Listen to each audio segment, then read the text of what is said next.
ጨዋታ የሚባል አንቺ ቆይ ጨዋታ የሚባል አንዴ እሱ ሚውት አድርጉት። ምን አለ? ስለዚህ ምን አለ? ቆይ አንዴ ሚውት አድርጉት። አንዴ ውሽማ በሴት ዘንድ ማር ነው። ውሸት አውርዱት። በቃ አውርዳችሁ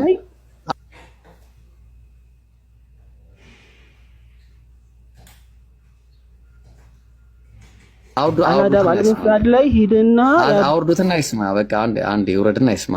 አሁን እንደዚህ አይነት ሰው ሲመጣ እንዴት እንደማደርገው ተመልከቱ። ነጁ ቀጥላለሁ ላንቺ። እሺ አንዴ ውሽማ በሴት ዘንድ ማር እሱም ማስቆም ነበረብሽ መጀመሪያ። ነጁ አንዴ ተረጋጊ። ቆይ ውሽማ አንዴ ተረጋጊ። ውሽማ በሴት ልጅ ማር ነው፣ በሴት ዘንድ ማር ነው አለ። ውሽማ ሴት ዘንድ ምንድን ነው አለ? ማር ውሽማ። ከዛ ምን አለ? ባል ግን እሬት ነው። ባል እሬት ነው። ስለዚህ የእስስት መልክና የሴት ልብ አንድ ነው።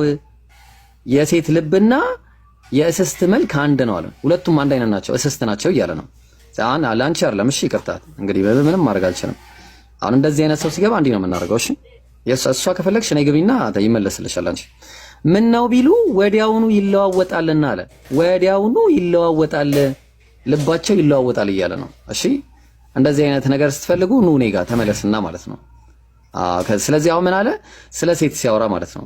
ሴት መጽሐፈ ጨዋታ ስጋዊ ይኸው ምዕራፍ 2 ላይ ከአልጋ ላይ ከምትውል ሴት ወይዘሮ ገጣባ አህያ ይሻላል አለ። ይቅርታ እኔ አይደለሁም ያልኩት መጽሐፉ ነው የሚለው። ምን ነው ቢሉ ጭኖ ያበላልና አለ። ያ አህያው ጭኖ ያበላል፣ ገጣባ አህያ ጭኖ ያበላል። ግን እቺ ሴት ከሱ የተሻለች አይደለችም እያለ ይናገራል። እኛ አይደለንም ያልነው መጽሐፉ ነው ያለው። መጽሐፉ ነው ያለው። አሁን እንደዚህ አይነት ነገር እኔ በጣም የሚገርመኝ ነገር እኛ የምንጠይቀው ስለ ስላሴ፣ እኛ የምንጠይቀው ስለ ነገረ ክርስቶስ፣ እኛ የምንጠይቀው ስለ መጽሐፍ፣ እናንተ የምትጠይቁት ስለ በቃ ይሄ አለ አይደለ? ከወገብ በታች በቃ ከፈለጋችሁም አለ። ይሄው እንደዚህ ከሆነ የምትፈልጉት አስተምራችኋለሁ። ቁጭ አድርጌ ያው እዚህ ጋር ኑ ተግባባን። ከፈለጋችሁ ኑ አለ ነው። ያው ለምሳሌ አሁን እናንተ ያው ለምን አለ መጽሐፈ ምሳሌ ምዕራፍ 20 ቁጥር 7 ላይ የጋለሞታ ሴት አፍ የጠለቀ ጉድጓድ ነው ይላል። የጠለቀ ጉድጓድ ነው። የጠለቀ ጉድጓድ ላኢላሃ ኢላላህ። ከዚህ በላይ ገለጻ አለ እንዴ? እግዚአብሔር የተቆጣው በእርሷ ላይ ይውረድ፣ ቁጣው ማለት ነው። እና በቃ አሁን እንደዚህ አይነት ነገር አታናግሩን። ግቢ አስገባው። ልጅቷ መልሷን መልስላት። አንድ ጊዜ አስገባው እኮ ከታች ካለሽም አለይሂ ሰላቱ ወሰለም ይሄንን ነገር የተናገሩበት የሆነው ቦታ አቡ ሁረይራ ረዲየላሁ ዐንሁ አሽኡሙ ፊ ሰላሲን ከሚለው ቃል ጀምሮ የሰማውን የያዘው። አይሻ ደግሞ ከዛ በፊትም ተቀምጣ ነበረ። ይሄንንም በተመለከተ ከፈለጋችሁ አልባኒ الصحيحة ላይ السلسلة الصحيحة مجلد 2 ቅጽ 2 ማለት ነው ገጽ 690 ላይ ይሄንን ሐዲስ አስፈራዋል። قيل لعائشة አይሻ እንዲህ ተባለች። ምን ኢነ አባ ሁረይራ የቁሉ አባ ሁረይራ እንዲህ ብሎ እየተናገረ ነው። አስለን ሐዲሱ ራሱ ያስተላለፈው አቡ ሁረይራ ምን ይላሉ ብሎ ይናገራል አለ ተባሉ።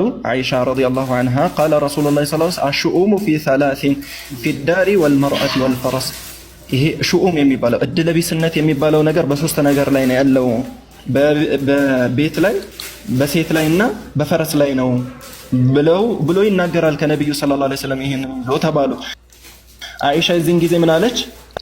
فقالت عائشة لم يحفظ أبو هريرة ይህንን ሐዲስ በትክክል አልሐፈظهم لأنه دخل ورسول الله صلى الله عليه وسلم ምክንያቱም ነብዩ ሰለላሁ ዐለይሂ ወሰለም እንዲህ እያሉ ነው የገባው። ነብዩ ሐሳባቸውን ሳይጨርሱ ነው አቡ ሁረይራ የገባው። ምን አሉ ነብዩ ሰለላሁ ዐለይሂ ወሰለም? قاتل الله اليهود አላህ አይሁዳውያንን ይግደላቸው ይርገማቸው። يقولون እንዲህ ይላሉ إن الشؤوم في الدار والمرأة والفرس ሹኡም መደለቢስነት በቤት በሴት ላይና በፈረስ ላይ ነው ብለው ነብዩ ሰለላሁ ዐለይሂ ወሰለም በአይሁዳውያኖች ላይ እርግማን እያወረዱ ኢነ ሹኡም የምትለዋን ቃል ላይ ሲደርሱ ነው ነብዩ ሰለላሁ ዐለይሂ ወሰለም አቡ ሁረይራ የገባው። ከዛ ጀምሮ ነው የሸመደደው። ተግባባን? ያን የሸመደደውን ነገር አስተላልፏል። አይሻ ግን ከዛ በፊትም ጀምሮ ነበሩ። ታዲያ ሹኡም የተባለው ነብዩ ሰለላሁ ዐለይሂ ወሰለም አይሁዳውያኖችን እየተራገሙ እንጂ በእስልምና ያስተምሩ አለ ተብሎ ጭራሽ አይታሰብም። በእስልምና ሴት ልጅ የተከበረች ናት። ሴት ልጅ ከእስልምና በፊት የነበረችበትን ሐል መመልከት እንችላለን። ተግባባን አይደለ? እዚህ ጋር ነብዩ ሰለላሁ ዐለይሂ ወሰለም ከዛ በፊት አይሁዳውያኖች ሴትን ልጅ የሚመለከቱበትን እይታ እየተናገሩ አይሁዳውያንን እየተራገሙ እንጂ በእስልምና አስተምህሮ እንዲህ ነው ብለው እየተናገሩ አይደለም።